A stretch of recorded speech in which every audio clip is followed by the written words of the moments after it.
Hey guys, welcome back to my channel. It's Megan with Brown's Boutiques, and today I'm filming a video in honor of tomorrow, which is March 1st, which is my 1 year on YouTube and also the start of National Crochet Month. And so I'm very excited that it's been a year. I can't believe it's been a year already.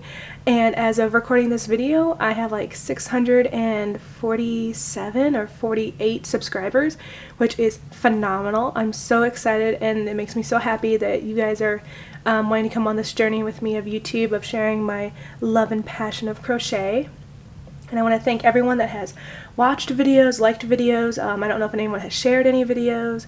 And also subscribed. It means a lot to me. This is just a side hobby, but I'm looking to kind of make it into something, especially on YouTube, into a career if possible.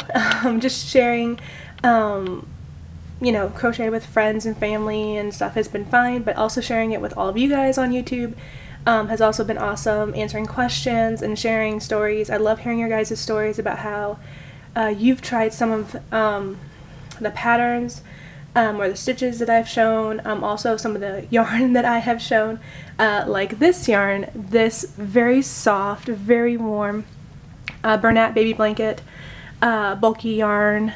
It's super soft. Anyone that has tried this can definitely attest it's super soft, and it's in the beach sand dot coloring, which is white, but then it also has like little spots of dark tan, like brown, and kind of like a grayish black and some gray throughout. And so this video is going to be showing how I add in bulky yarn, because I've gotten a couple questions on videos of how to add in yarn.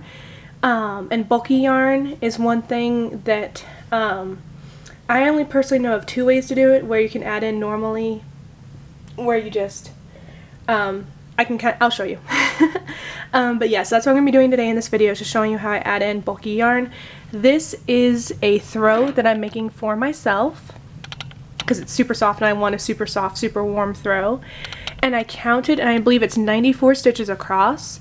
But when I do the foundation chain, I then go into the third chain from the hook and start. So it's only 91 stitches across, because that 3 is going to be in the turning chain. It's either 2 or 3 in the turning chain. And then I just start double crocheting in that second or third chain and go all the way across. And then I chain 2, turn my work, and I start double crocheting, and then not in the stitch with the turning chain, not down here, but the next one, the second one over, and I just keep going. So I actually stopped not in the middle of the row, but I kind of ran out of the skein. So that was the tail end I had, but I just found at Walmart yesterday 2 more. So I grabbed 2 more skeins because this is going to be a nice big throw for myself. So if you guys are wanting to use this yarn, it is the Bernat Baby Blanket by Yarnspirations, and I will show you the information on it here. I don't know, sorry, it's a little bit of a glare from my window. Beach Sand Dot 161104. It's 10.5 ounce, 300 grams, 220 yards. It's 6 super bulky. They recommend using a US 8 mm. I'm actually going to be using, though, my 9mm. It's an N. I just find it works better for me with these big bulky yarns. That's just my preference. Use whichever one you feel better for, or you can always go with the one that the label recommends. That's up to you. And so yeah, we're just gonna get started. So I'm gonna go ahead and open this, and I have my handy dandy scissors somewhere here, and they're super cute peacock fabric scissors. I think I got them at Walmart or Hobby Lobby, but I'm pretty sure it was Walmart. I get a lot of my stuff at Walmart just because it's cheap, and they have a fairly good selection every once in a while.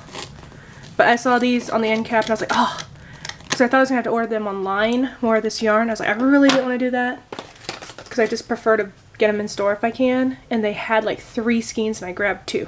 So I was like, yes, I'm grabbing those while I'm here, because I wanted to work some more on this. I had to stop it a couple weeks ago, because I ran out. So I'm just unraveling some here,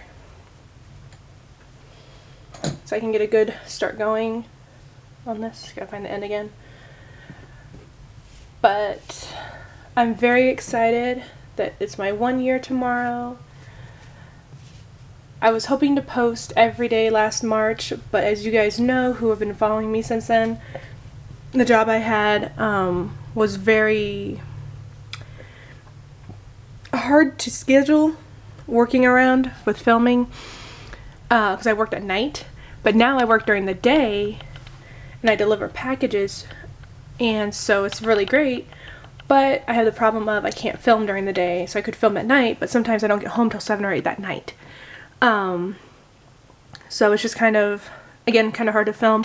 I'm going to do my best to try and film as much as I can. I may film in advance if I can a few videos. But, so, to begin, so I'm starting here about like almost like a third, close to a halfway through the row. I move these scissors because they keep getting in the way here. I don't need them right now. So here I am.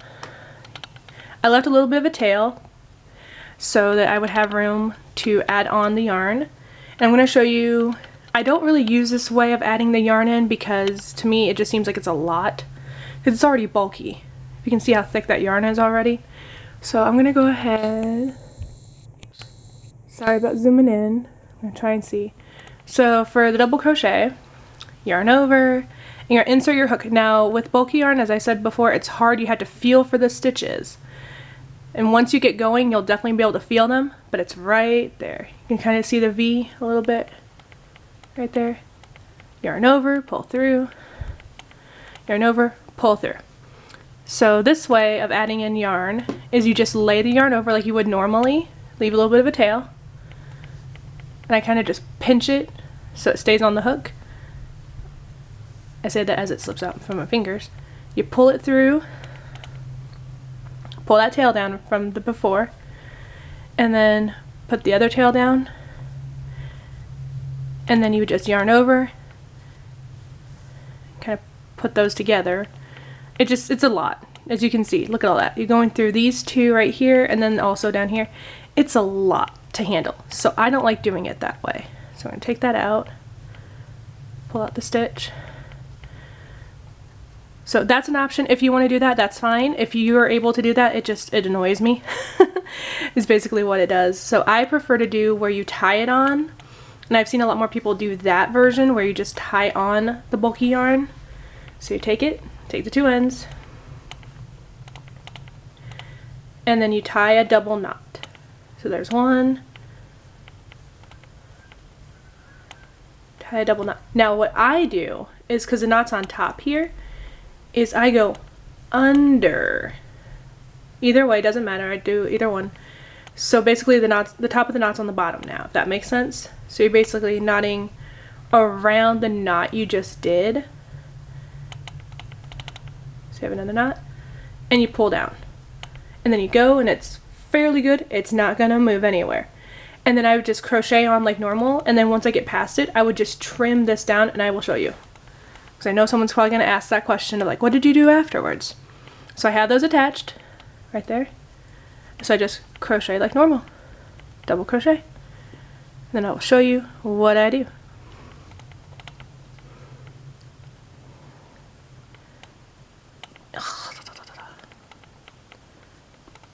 But yeah, it does get a little, you know, iffy around the knot. Just do your best. Like I said, I'm sure there's better ways of doing this. These are the two ways I have seen is people add in the yarn, which I don't like to do. But if that works better for you, go ahead and do that. It's up to you. It's your preference. There's no specific way to do it. It's whatever you feel is better for you and your project. And then you just keep going on. Like I said, bulky is really hard to see on camera, so I'm sorry, but that's the nature of the beast when you work with bulky yarn. But it's so beautiful and it's so worth it when it comes out that it's a little, you know, you just deal with it. You work with it and you make it work if you want it bad enough. And see, here's this side now. You can't see where I have the knot, but you can see it over there. So what I do is I take the two ends, pull them so they're away from the yarn. And another reason why I do the 3 knots, or 2 on one side and then I go around, that way it's secure. So when I clip these, they're not going to come undone. and then you just go as close as you want to the knot. That's all you do. You cut them off, throw them away. And then, now it will show out a little bit. You can kind of massage it in if you want to, into the pattern, to the yarn, so you can't really see it. This is for me, this project, so I don't really care if it shows. It's not that big a deal for me. But if you don't want it to be shown, you can kind of just massage it in. And then it's like, wait, where'd the knot go? I don't see it. And whoever you give it to probably won't notice it either. So that's how I add in bulky yarn onto a project. It's really easy. It just is real quick. And then you just keep on it going, and then you can keep going with your bulky yarn. I do have another skein, so I'm hoping that these 3 skeins, the one I did first, and then this continuing of it will be enough. And I can make this a really nice long throw for myself that I can have. We're kind of coming out of winter here in Indiana. The sun's melting. The sun isn't really shining today. It was yesterday. It's kind of gloomy, but I still love a good throw, even in the springtime and summer. But so yeah, that's how I add in bulky yarn, and I'm gonna work some more on this maybe later on today. So I hope you guys enjoyed that video. It was kind of short, but I hope it gave you guys some answers on how I add in bulky yarn to a project. And then also, if you're looking to do this kind of throw, like I said, I think it's 94 stitches across. That's how many I did. It basically is however long or wide you want to make it across, and then you just add the length. So you just crochet, continue the rows until it gets to a length you want, and then you call it good. So yeah, I hope this was helpful. I hope you guys liked it, enjoyed it. If you do, please give me a thumbs up. You can subscribe down below, and you can like and comment if you have any questions or comments you want to leave. I love reading your questions and comments. I try to answer back when I can. And so yeah, so happy crocheting. Happy start of National Crochet Month starting tomorrow. And I hope you guys have a good rest of your weekend and a good week ahead. Thanks for watching. Bye.